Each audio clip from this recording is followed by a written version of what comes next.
Well, we do have a pretty good number tonight. We're having an abbreviated service due to the problem with the weather, but I'm glad that we do have visitors, and we're glad that you have braved the roads out there. It's not bad now, but it's going to get worse, so we thought we would have just an abbreviated service tonight. As we look into the pages of the Bible, we see that the Bible talks about various things that are precious. When the word precious comes to mind, what is the first thing that pops into your head? Perhaps as a parent, it might be a child or children that are precious. Perhaps a husband may think of a wife, or a husband that is precious. Family members are precious to us. Friends as well. Sometimes when we speak of the word precious, we might think of a family heirloom or something that has been passed down from generation to generation that is very valuable to us. That's what the word precious means. It holds value to us. It may not have any value to anyone else, but it is precious to us. It holds value to us. Tonight, very briefly, we're going to look at the Bible and see what the Bible refers to as precious. Psalm 35, we'll start there. Psalm 35, verse 17 and 18. Life itself is precious in the eyes of God and should be in the eyes of humanity.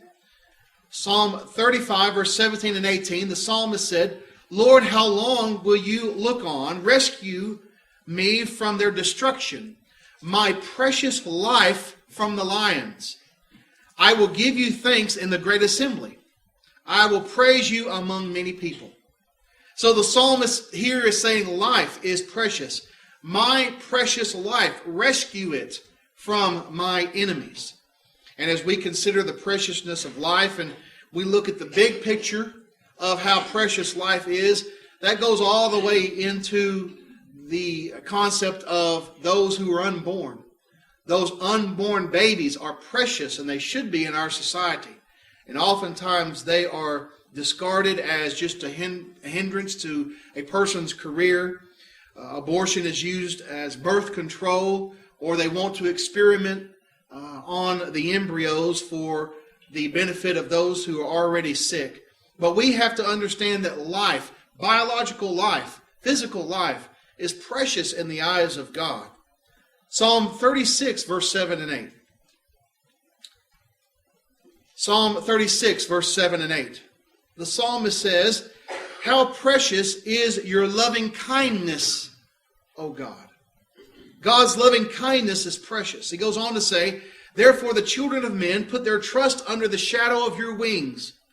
They are abundantly satisfied with the fullness of your house, and you give them drink from the river of your pleasures." So God's loving kindness is precious to us. It is something that is precious, His loving kindness. If you look at that word, you see it's a combination of two words, love and kindness. Loving kindness are the aspects of God towards His creation. And that is called precious by the psalmist. If it were not for His loving kindness, we would not have biological life. We would not exist as human beings. We would not exist in His image. If it were not for His loving kindness, we would not have any salvation. For God so loved the world that He gave His only begotten Son. John 3, verse 16 and 17. So the loving kindness is expressed in the Old Testament, but also in the New. That in His loving kindness He provided salvation for us. And a way that we can be reconciled and brought back into fellowship with Him. God's loving kindness is precious. Psalm 116. Psalm 116. Verses 15 through 17. Even something as tragic as death is precious. Psalm 116 and verse 15, the psalmist says, "Precious in the sight of the Lord is the death of His saints. O Lord, truly I am your servant. I am your servant, the son of your handmaiden, or your maidservant. You have loosed my bonds. I will offer to you the sacrifice of thanksgiving, and will call upon the name of the Lord." So here the psalmist is saying something is precious to God. And if it's precious to God, when we look at the big picture and understand there is hope, there is life after death, we see that precious in the sight of the Lord are His saints. The saints there refers to those who are sanctified, those who are in a right relationship with God. That cannot be said of those who are not saved. That cannot be said of those who die in a lost condition. However, those who live according to God's will, their death is precious because they're getting closer to God. They're going on to a better place, and their destiny is sealed. Precious in the sight of the Lord, or the death of His saints. Revelation 14 and verse 13 says, "Blessed are the dead who die in the Lord, that they may rest from their labors, and their works do follow them." Psalm 139. Psalm 139, verses 17 and 18. This, of course, is not an exhaustive list of the precious things in the Bible, but it's some of the highlights of some of the things that we're looking at tonight. Psalm 139, verse 17 and 18. "How precious are your thoughts to me, O God! How great is the sum of them," the psalmist said. "If I should count them, they would be more in number than the sand. When I awake, I am still with you." So the psalmist said the thoughts of God are precious. God's thoughts are precious to the psalmist. Now, how do we know the thoughts of God? Because they've been revealed to us. That is how we know God's thoughts. Not all of God's thoughts, but the thoughts that God wants us to know.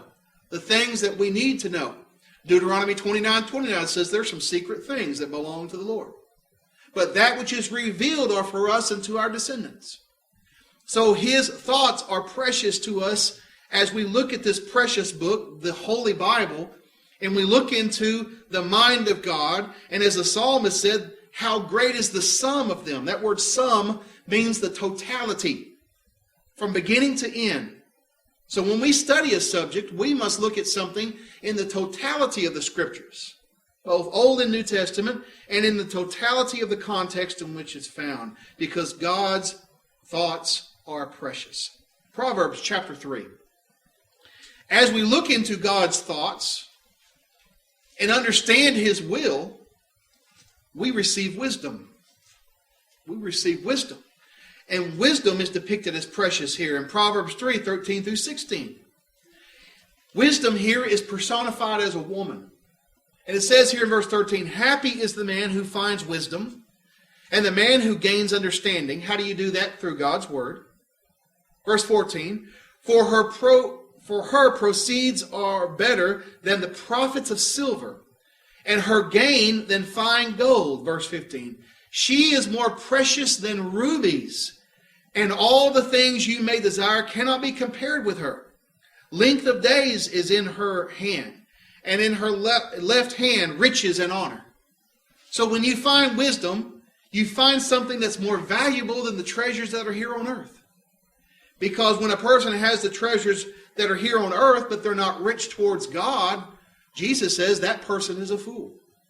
And so we have to look at the wisdom that comes from God's thoughts that are precious in the book divine. And when we learn God's word, we gain wisdom.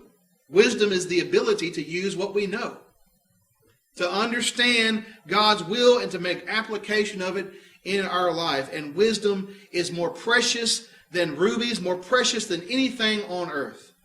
And when you look into the pages of the Bible, especially the book of Proverbs, you find that wisdom is always in harmony with God's will. Knowing God, respecting God, and doing God's will. Wisdom is precious to those who are His saints. 1 Peter chapter 1, verses 6 through 7. We go into the New Testament very quickly. Our faith is precious. We share a precious faith. 1 Peter chapter 1, verse 6 and 7, the Apostle Peter says, "In this you greatly rejoice, though now for a little while, if need be, you have been grieved by various trials." He's writing to Christians who are being persecuted.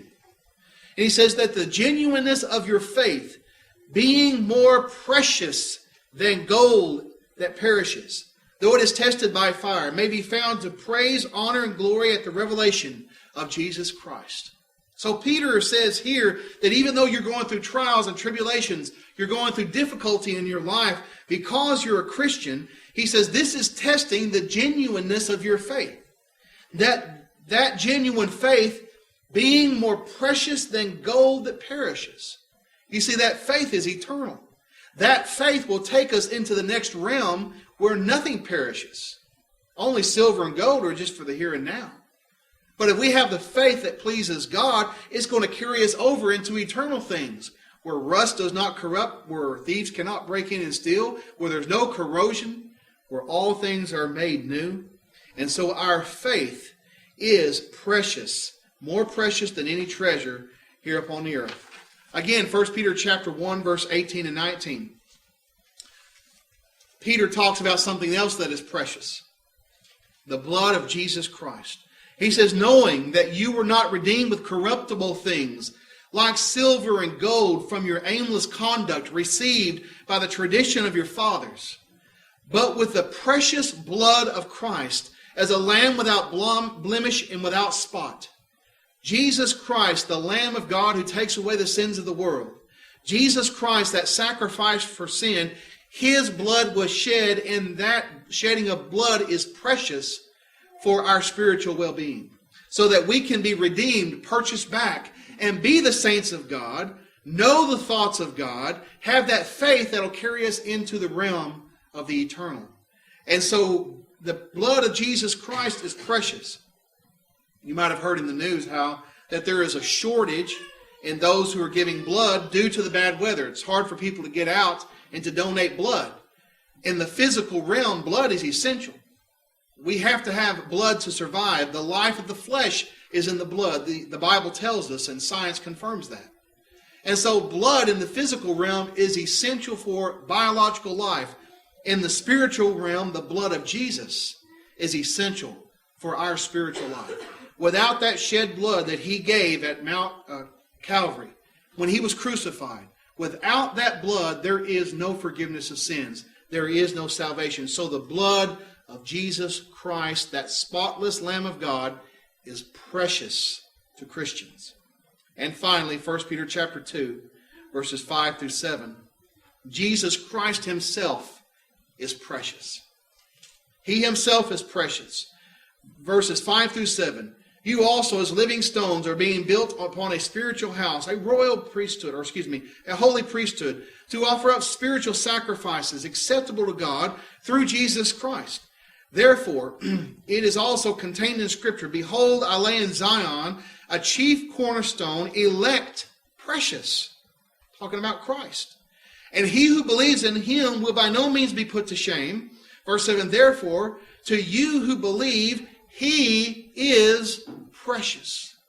Jesus Christ is precious. But to those who are disobedient, the stone which the builders rejected has become the chief cornerstone. It was a stone in this metaphor of a building that the builders rejected.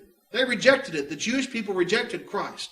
However, He's the most important stone in this building.